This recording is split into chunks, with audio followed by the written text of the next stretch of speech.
డబ్బులు ఖర్చులన్నీ ఇచ్చి వాళ్ళకి ఎంత ఖర్చు అయితే ఎన్ని రోజులు తిరుగుతారు అన్ని రోజులు ఖర్చులే వాళ్ళు ఇచ్చి పంపిస్తారు మన లోక సంరక్షణ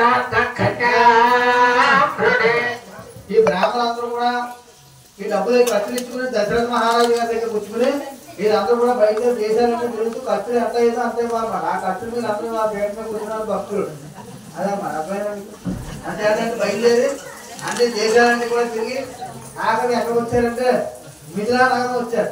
అమ్మవారు ఎక్కడ మిథిలా నగరం నేపాల్లో ఉంది.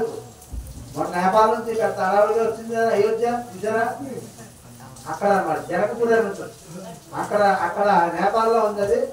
అక్కడికి వెళ్ళారు అందరూ ఎదుర్కొ అన్ని దేశాలు తిరిగారు. మా రాముడికి ఎవరు వదిలేరు అక్కడికి వెళ్తే అక్కడికి వెళ్ళారు. అక్కడ ఉందని తెలిసి అక్కడికి వచ్చారు.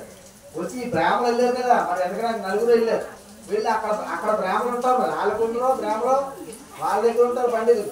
వీళ్ళు వెళ్ళి చెప్తున్నారు మాట ఏమంటే మా వరుడు నాయన ఇంత గొప్పవారండి ఎవరన్నా ఒక పెళ్లి సంబంధం చూసుకుంటే అడుగుతారు కదా ఎందుకు ఎంత ఎన్ని ఎకరాలు ఉన్నాయి ఎంత ఉద్యోగం ఉంది ఎంత కష్టం ఎంత వస్తుంది అని అడుగుతారు. అలాగా ఈ మా వరుడు ఎంత గొప్పవాడిని అక్కడికి వెళ్ళి చెప్తున్నారు. అది కూడా చెప్పు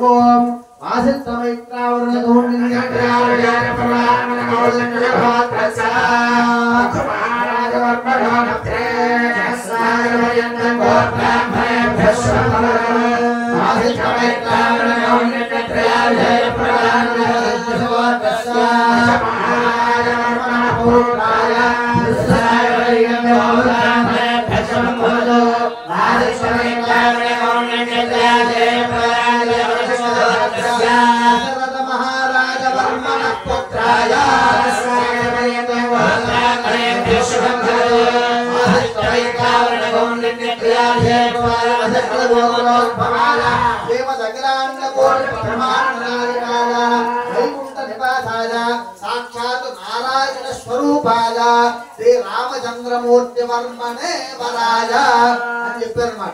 ఏం చెప్పారంటే వీళ్ళందరూ కూడా వెళ్ళి ఈ బ్రాహ్మణ అక్కడ జనక మహారాజు గారి దగ్గర ఉన్న బ్రాహ్మణుల దగ్గర చెప్తారు. మా వరుడు అండి వశిష్ఠ గోత్రంలో పుట్టాడంటే ఆయన ముత్తాత గారు రఘు మహారాజు గారు అంటే ఆయన రఘువంశం. రాముడు ఏ వంశంలో పుట్టాడు? రఘువంశం. ఆయన ముత్తాత గారు రఘువంశం రఘు మహారాజు గారు అంటే ఆయన తాతగారు రజ మహారాజు గారు ఆయన తండ్రి గారు దశరథ మహారాజు గారు. దశరథ మహారాజు గారు అంటే మామూలు వాడు కాదు. ఎలా దేవతలకు ఏమైనా ఆపద వచ్చిందనుకోని వెళ్ళేవారు. ఎవరో అజ మహారాజు గారు ముత్తాతలు కూడా దేవతలకు ఆపద వచ్చిందనుకోని మీరు వెళ్ళి అక్కడ తీర్చేవారు. అంత వాళ్ళ గొప్పవాళ్ళు మాట వీళ్ళందరూ. అట్లా దశరథ మహారాజు గారి కొడుకు ఎవరు? రామచంద్ర ప్రభు గొల్లుడు ఆయన మామూలు వాడు కాదంటే బ్రహ్మాండ నాయకుడు అయినా సమస్త బ్రహ్మాండానికి అధిపతి ఆ వైకుంఠ నివాసుడు నారాయణుడే స్వయంగా రాముడి రూపంలో అవతరించాడు భూమి మీద. మా వరుడు ఉన్నాడంటే శ్రీ రామచంద్రమూర్తి వర్మనే వరాజా అని చెప్పారు మాట. చెప్తే మరి అవతల పక్కన ఊరుకుంటారండి మీ వరుడే గొప్పవాడంటే మా వధువు చాలా గొప్పదే అని చెప్పి వాళ్ళు చెప్తున్నారు.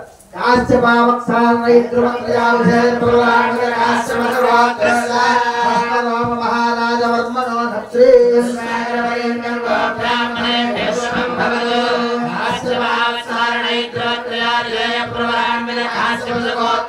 వర్మనో మహారాజ వర్మణ పౌత్రే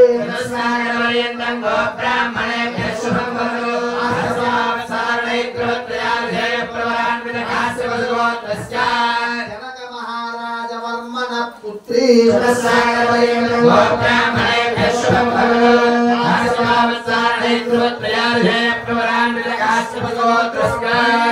దేవదఖిలాండ కోటి బ్రహ్మాండ నాయకే వైకుంఠ నివాసిని సాక్షాత్ లక్ష్మీ స్వరూపిణి అయో నిజాం సీతానాం నీ కన్యాం అని చెప్పారు.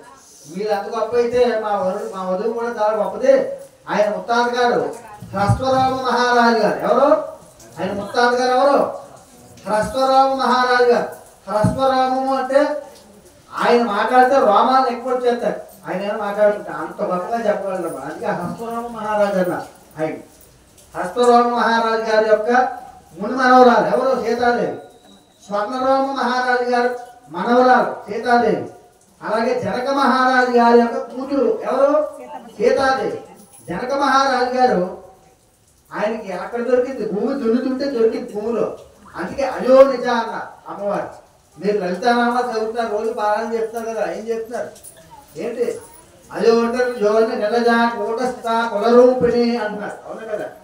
అంటే అమ్మవారు స్వయంగా ఉద్భవించింది. ఎవరైనా సరే ఎవరి నుంచి ఉద్భవించవలసిందే, కానీ అమ్మవారు మాత్రం స్వయంగా భూమిలో దొరికింది. అయోనిజ అంటారు అమ్మవారు. అందుకని అమ్మవారికి స్వయంగా అమ్మవారు లలితాదేవి, ఈ సీతాదేవి, లక్ష్మీదేవి అందరూ వాళ్ళంతరాలు పుట్టారు.